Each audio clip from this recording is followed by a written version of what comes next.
नमस्कार दोस्तों, उत्तराखंड के अल्मोड़ा में ये जो ब्रांच खुला हुआ है एक बैंक जिसका नाम है Almora urban cooperative bank.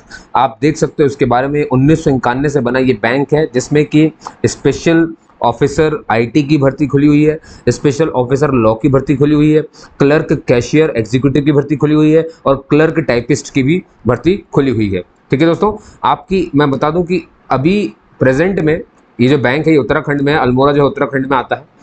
50 branches हैं इसके पूरे उत्तराखंड में। ठीक है, तो इसमें वैकेंसीज खुली हुई हैं।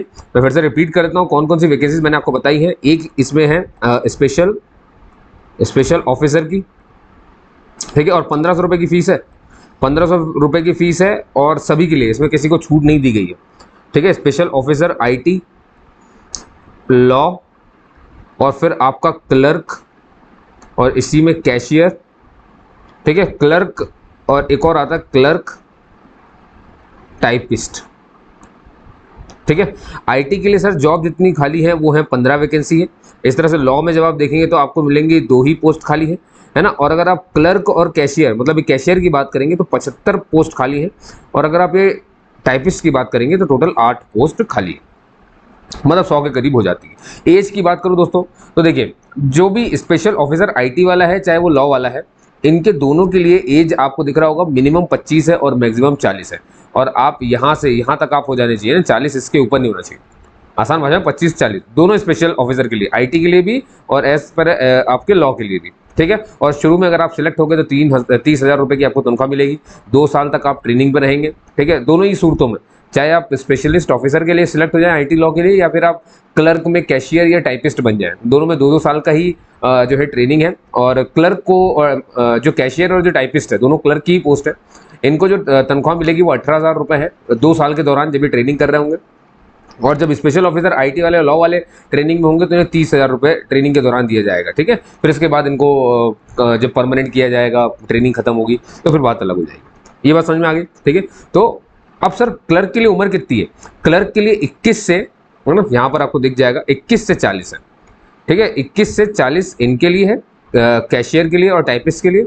और स्पेशल ऑफिसर के लिए जो है वो आपके 25 से 40 है। ये बात क्लियर हो गई आपके? बढ़िया। ठीक है सर, फॉर्म कब से शुरू हुआ है? तो इसकी स्टार्टिंग जो हो चुकी है वो है 21 मई 2022 और इसका लास्ट डेट जो है दोस्तों वो है 12 जून 2022। तो इसका ध्यान रखना है आपको। ठीक है, पैसे वगैरह जो भी है ये सब ऑनलाइन ही आपको करना है। ठीक है, अब फटाफट से मैं आपको थोड़ा सा इसकी डिटेल बता देता हूँ कि कितना क्या है। अब एक बात है कि इनने साफ साफ बोला कैंडिडेट मस्ट होल्ड डोमिसाइल, उसके पास डोमिसाइल होना चाहिए स्टेट का in which the bank has area of operation, जहाँ पर ये बैंक है। यानी आसान भाषा में अभी अगर ये सिर्फ उत्तराखंड में है तो आपके पास उत्तराखंड का डोमिसाइल होना बहुत ज़रूरी है। समझ गए दोस्तों? अगर ये बैंक अपना अल्मोड़ा बैंक कहीं और है ना, मान लो यूपी में है तो फिर यूपी का भी डोमिसाइल आपको चाहिए होगा। लेकिन ये सिर्फ कहाँ है? उत्तराखंड में, मतलब आपको उत्तराखंड का डोमिसाइल चाहिए। आसान भाषा में उत्तराखंड वाले इस पोस्ट को भर सकते हैं। ठीक है, साफ लिखा ना, candidate must hold domicile of the state in which bank has area of operation. ठीक है, अब जहां जहां इसका एरिया ऑफ ऑपरेशन होगा वहां वहां आप इसको कर सकते हो। सर इसका मतलब क्या सिर्फ उत्तराखंड में? गलत जवाब। यहाँ देखो ध्यान से जरा, मैं आपको एक चीज समझा देना चाहता हूँ ताकि कोई दिक्कत ना रहे। Almora urban cooperative bank limited is the largest urban cooperative bank of north India operating its head office from Almora. यहाँ पर अल्मोड़ा में इसका सिर्फ हेड ऑफिस है। ठीक है, ये और भी जगह पर ये बैंक है, तो ये बस देखना होगा आपको कि इसका कहाँ कहाँ पर हेड ऑफिस है, वहाँ वहाँ आपको इसे भरना है। ठीक है, चलिए तो थोड़ा सा नेट पे गूगल सर्च मान लेना भैया। अब बात कर लेते हैं कि इनकी क्या है। तो आईटी वालों के लिए क्या है दोस्तों, मैंने कई बार बताया भी है कि अगर आईटी से हो आप, तो अगर आपने बीई बीटेक किया हुआ, देख रहा बीई बीटेक किया कंप्यूटर साइंस से तो भर सकते हो। अगर एमसीए किया है तो भर सकते हो। अगर आप ग्रेजुएट हो, है ना, ये वाली सर्टिफिकेट के साथ बी लेवल के साथ, तो भी आप इसे भर सकते हो। ठीक है, लेकिन आपको एसक्यूएल और ओरेकल में अच्छा खासा होना चाहिए। अब प्रेफरेबल एक्सपीरियंस में मत जाइए। प्रेफर का मतलब होता है कि अगर ये हुआ तो और अच्छी बात है, इसका मतलब ये नॉट मस्ट है, मतलब ये नहीं भी है तो भी कोई दिक्कत नहीं, आपके पास सिर्फ इतना है तो आप ये फॉर्म भर सकते हैं। ठीक है, चलिए सर लॉ के लिए भाई मत एलएलबी चाहिए दोस्तों। अब इसमें देखो मस्ट है 5 साल का एक्सपीरियंस होना चाहिए, तो बैंकिंग में, फाइनेंस में, इंस्टीट्यूशन में, एनबीएफसी में किया हो, या अगर ये नहीं है तो और लिखा हुआ है तो 5 साल का एक्सपीरियंस आपका एडवोकेट में होना चाहिए। और अगर ये भी नहीं है, मान लो दोनों का मिला जुला करके 500 है, 5 साल है, मतलब आपने बैंक में थोड़ा सा काम किया, थोड़ा सा आपने एडवोकेसी भी किया, तो दोनों मिला करके अगर 5 साल होता है तो देखो तीसरा ऑप्शन दिया है कि दोनों मिला करके है, तो लेकिन 5 साल का मिनिमम चाहिए, ठीक है। तो एलएलबी के लिए इतना हो गया। क्लर्क और कैशियर की बात करें दोस्तों, सिर्फ ग्रेजुएशन चाहिए, लेकिन फ्रॉम उत्तराखंड, साफ साफ बोल दिया गया है। मतलब ये है कि कैशियर के लिए कोई भी बाहर वाला नहीं भर सकता, सिर्फ उत्तराखंड वाला भरेगा। और अगर ऐसा हुआ तो डोमिसाइल लगेगा, आपका जो डोमिसाइल है उत्तराखंड में, रहवासी जो है वही भर सकते हैं इसको, ठीक है। और इनके पास 1 साल का डिप्लोमा भी चाहिए, प्लस 1 ईयर डिप्लोमा जो होता है ना, डीसीए पीजीडीसीए ये सब चाहिए होगा इसमें, ठीक है। और प्रेफरेबल लिखा है, मतलब आपको जरूरत नहीं है, ठीक है। अब यहाँ जाओ टाइपिस्ट के लिए, भाई टाइपिस्ट में एक चीज मस्ट है, देखो प्रेफरेबल एक्सपीरियंस, मतलब 1 से 2 साल का एक्सपीरियंस होता है, उनको प्रेफरेंस मिल जाता है, तो इसकी जरूरत नहीं है। लेकिन यहाँ पर मस्ट लिखा है तो मतलब ये जरूरी होता है। तो कैंडिडेट मस्ट हैव क्या, proficient in Hindi and English typing, ठीक है। इसका टेस्ट भी होगा। तो और टाइपिस्ट के लिए भी ग्रेजुएशन चाहिए आपको, वही उत्तराखंड की किसी यूनिवर्सिटी से, और 1 साल का डिप्लोमा चाहिए, ठीक है। बाकी प्रेफरेबल मत पढ़ो, ये आपको जरूरत नहीं है, ठीक है। प्रेफरेबल नहीं, सिर्फ ये। क्लियर होगी बात। अगर आपका परसेंटेज सीजीपीए में तो उसको परसेंटेज में कन्वर्ट कर लेना दोस्तों, पहले बता रहा हूँ, है ना, थोड़ा ध्यान रखेंगे। और बाकी चीज़ मैंने आपको बता ही दी है। और देखो अब एग्जामिनेशन हॉल में जब जाओ तो आप कॉल लेटर लेकर के जाओगे, एडमिट कार्ड, साथ में एक ओरिजिनल आईडी लेकर के जाओगे, और उसी की फोटोकॉपी भी लेके जाओगे। कोई भी आईडी, ड्राइविंग लाइसेंस की ओरिजिनल भी लेके जाओगे, उसकी फोटोकॉपी भी लेके जाओगे, और साथ में एडमिट कार्ड भी लेके जाओगे, चाहे वो इंटरव्यू के लिए बुलाएं चाहे रिटर्न के लिए बुलाएं। रिटर्न का सिलेबस क्या है ये मैं बता देता हूँ आपको फटाक से। फीमेल ऐसी जिनकी शादी हो चुकी है, भैया वो पहले से अपना मैरिज सर्टिफिकेट तैयार रखें, क्योंकि आपको एडमिशन के दौरान भी मांगा जा सकता है उस चीज़ को, ठीक है।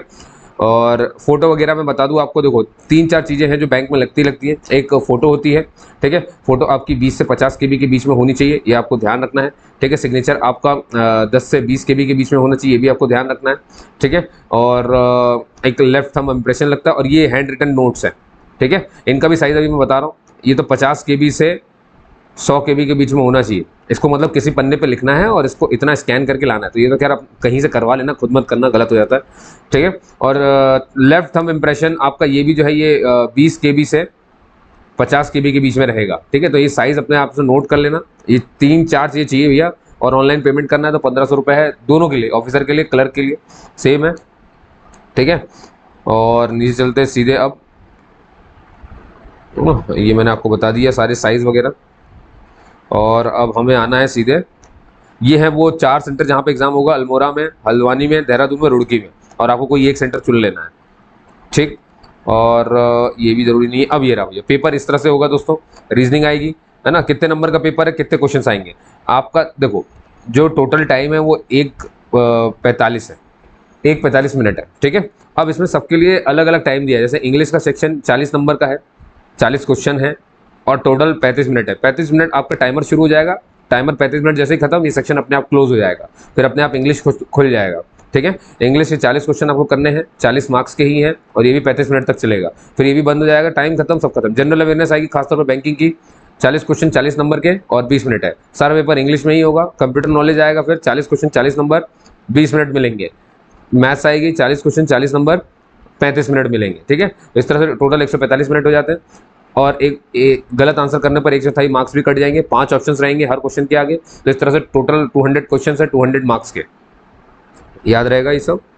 चलिए, तो ये मैंने आपको बता दिया। इसको कट ऑफ कैसे होगा, कट ऑफ ये देखेंगे कि भैया आपने स्कोर इंडिविजुअल टेस्ट में कितना किया है। जैसे मान लो कि रीजनिंग का मालूम है ना, सबका अलग अलग कट ऑफ बनाया जाएगा, मतलब सेक्शनल कट ऑफ भी बनाए जाएंगे, और पूरा मिला करके जो टोटल नंबर आता है ना, 200 नंबर है, इसमें से भी आपको कुछ ऐसे नंबर लाने पड़ेंगे जो, मतलब ये इससे जो भी कट ऑफ होगा, टोटल का भी कट ऑफ बनाया जाएगा, और एक एक सेक्शन का भी कट ऑफ बनाया जाएगा। तो आपको सेक्शन में भी पास होना है और आपको टोटल में भी पास होना है, ठीक है। तो ये ध्यान रखना है, इस तरह से बनेगा ये, और यहाँ पे ये फॉर्म खत्म हो जाता है, ठीक है दोस्तों। तो उम्मीद करता हूँ ये आपको समझ में आया होगा। कोई भी दिक्कत है तो आप कमेंट करके मुझसे पूछ सकते हैं। तब तक के लिए जय हिंद, जय भारत, और जाते जाते सब्सक्राइब जरूर करो, इतनी मेहनत करता हूँ मैं आपके लिए, है ना।